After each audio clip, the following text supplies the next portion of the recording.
I want to get an opportunity to talk with Dr. Erica Brownfield. She is with the UGA School of Medicine. And why this is important is because, a lot of us are thinking about our kids going back to school on Monday. College, a few weeks away before they're going to be kicking back. But when they go back, there's going to be a very special class that is starting at UGA. It is a historic milestone for the University of Georgia because the School of Medicine is welcoming its inaugural class of future physicians. And joining me now to talk about all of this is Dr. Erica Brownfield. Thank you so much for spending some time with us on a Friday afternoon. How are you?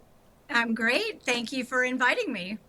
So, when we think about our medical community, the areas that people can go to get this education, how many schools do we even have in Atlanta right now, or sort of in Georgia?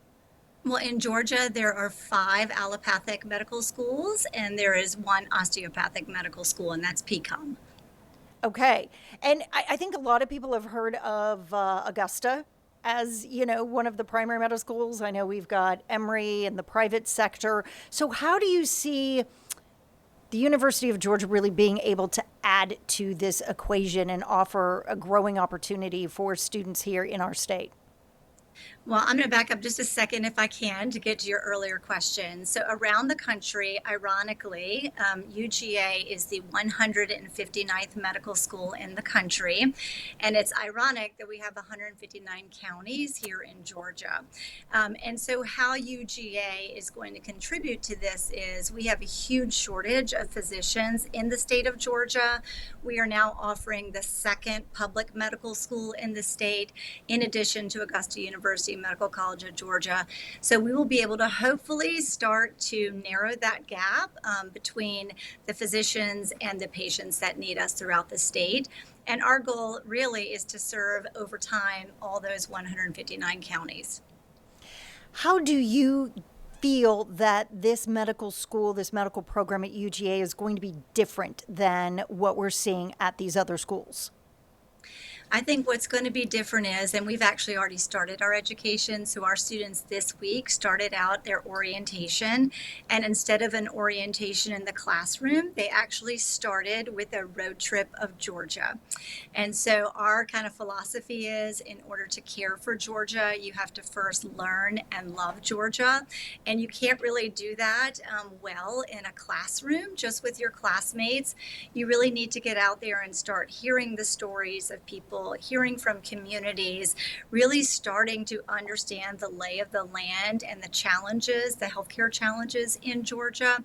And so hopefully by starting off with building those relationships from the very beginning and doing a longitudinal community service project with communities around the state over the 4 years with a capstone project, we not only want to educate our future physicians about medicine, but we really want them to look at the human and the community side and the service and outreach of what medicine really is.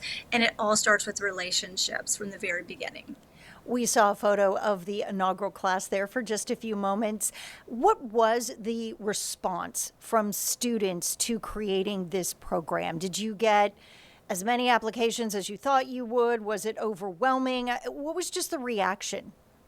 So the reaction was fantastic.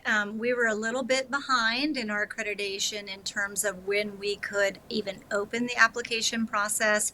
So because of where it landed, we only had 2 weeks to open up our applications and then close them. And in that 2 week period, we had over 2,000 applications and had to quickly go through those 2,000 applications, do a holistic review, and interviewed about 10% of those to get to our final 64 students that came on Monday to our inaugural class.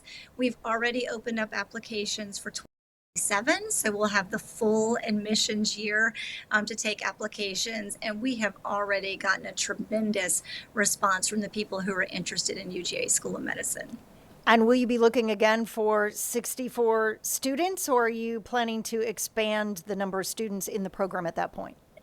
So our big, plan is over 8 years to double the class size. So, but incremental each year because we don't want to, grow too quickly, and we want to be mindful of that intentional growth over an 8-year period, but to double the class size.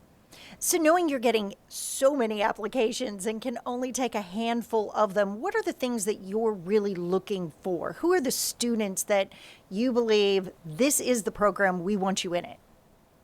I think we are looking for people who have a real tie to Georgia, whether they are coming from out of state or in state. They have to have a tie to the state of Georgia. They really want to make an impact in Georgia. And that really is wherever that is.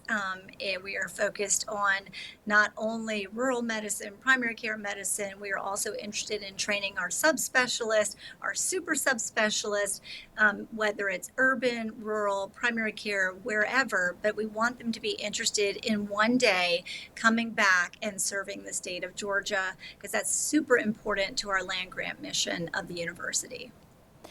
I know that I've done stories myself reflecting on some of the data around the shortage of medical professionals in our rural counties and communities, or even just certain areas of focus that we have shortages within various parts of the state. How important is it to really fulfill that mission, to know that these are going to be students who want to remain Georgia centric? It is a very important part of our mission. And just like you said, there are parts of the state where there are no physicians at all. Now, a lot of that has to do with the population. So, oftentimes, what you'll see is a rural hospital that is serving multiple counties in that area. But we know access to care is extremely important and really the first step into getting care that patients need.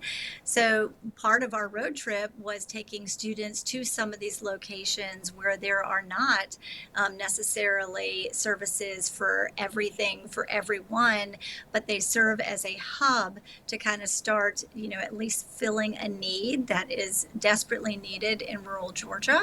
But to get them that first look in terms of, what they can do in a smaller community that's so important to providing these services that are sometimes life and death for individuals. I imagine a lot of these students only know what they know. They know the communities kind of that they grew up in. So, what was the response when they took this tour into some of these more rural parts of the state? I mean, to be perfectly honest, and most people who applied to medical school were from kind of that metro Atlanta area, the 27 counties that encompass that. So we did some reflection on the bus trip back, and the stories that were told by the students really was kind of eye-opening because maybe they had an experience in a hospital, but maybe not quite like the hospitals in Thomaston or Upson or Washington County. So for them to see this, it really kind of, they may have had a picture in their mind what rural medicine meant to them, but now they could see firsthand, some of these rural hospitals have a Da Vinci robotic, device to use in surgery. So it may have maybe decrease some of the myths of what students felt like before they were actually able to see it. And I think it did at least give them an appreciation of what medicine is all about. And it is about the community, it is about relationships, it is about that trust with physicians and patients. And no matter where you go, rural community, urban community, you don't want to lose sight of that. And I think it really opened their minds to something maybe they weren't ever considering before. What would you say to a young dreamer, someone who has always wanted to be a physician? They're in high school, maybe even still in middle school, and they're thinking maybe now because there are more opportunities to get this education, maybe this is something I can do. What would you say to that dreamer who has this as a goal in mind? I would say never give up on your dreams. You have to work hard. You only not have to have the intelligence and the book sense, but really it is about those people skills and about what you do to be human, because being human is what makes you a great doctor in the long run. So I would tell them, find physicians that you admire, learn from them, see what they did. You're going to get lots of different information and pieces of advice. Try not to go down the rabbit hole and the trap of the student doctor networks and the Reddits and the advice that's given there, because oftentimes that's not necessarily the best advice.